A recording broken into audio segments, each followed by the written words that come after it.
Hello, my name is Rabbi Paysach Krohn, and I would like to invite all of you to a very, very special Project Mesorah trip. You know, in the Jewish alphabet, the letter Ayin is equal to 70. Ayin means an eye. It gives us a perspective. And when you look back over the last 70 years, all of a sudden you see a very interesting perspective of what happened, what's happening, and what's going to happen. You know, when the people came out of the Holocaust, Nebuch, many of them didn't want to talk about it. For years, no one could get themselves to write or talk about it.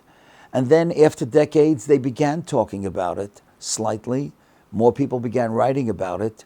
And today, everybody is talking about it. But today, many of those people who went through it are no longer here.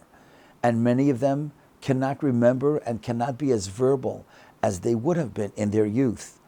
And it is our obligation to remember those Kedoshim, to remember what they went through, the Mesiras Nefesh that they had, and the example that they had, and the example that they showed all their children and grandchildren and even great-grandchildren, because they literally built a great chelik of Klal Yisrael from the ashes. And it's amazing. And we have to give them credit, and we have to remember.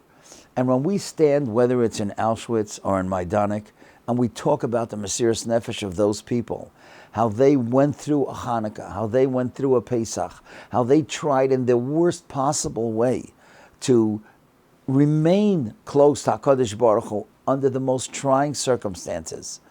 People who come on these trips, when they hear these stories, and when you will hear these stories, you'll never be the same.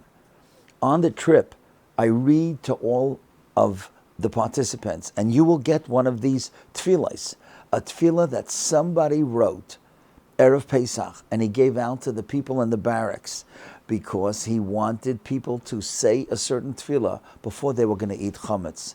He was begging Hashem, please, we don't want to eat chametz, but we have to, because we have a din in the Torah, Ushmartem yoydes nafshei seichem.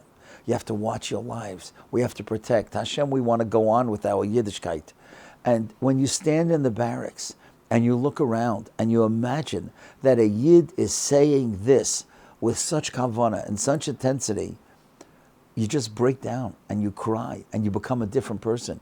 And you realize that so many of the nisyonos that we have, whether it's in America, in England, in Canada, in Eretz Yisrael, are just so small compared to what they did. And I always say that this is an asiyah of Kedusha. They died al Kiddush Hashem. We have to learn how to live al Kiddush Hashem.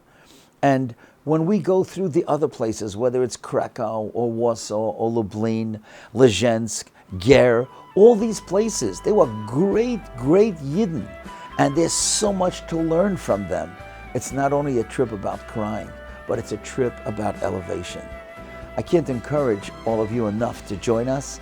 You'll thank Project Mesorah for bringing you along, and I know that we will be better people, and may we all live to see Mashiach in our time, and really live lives of Kiddush Shem Shemayim.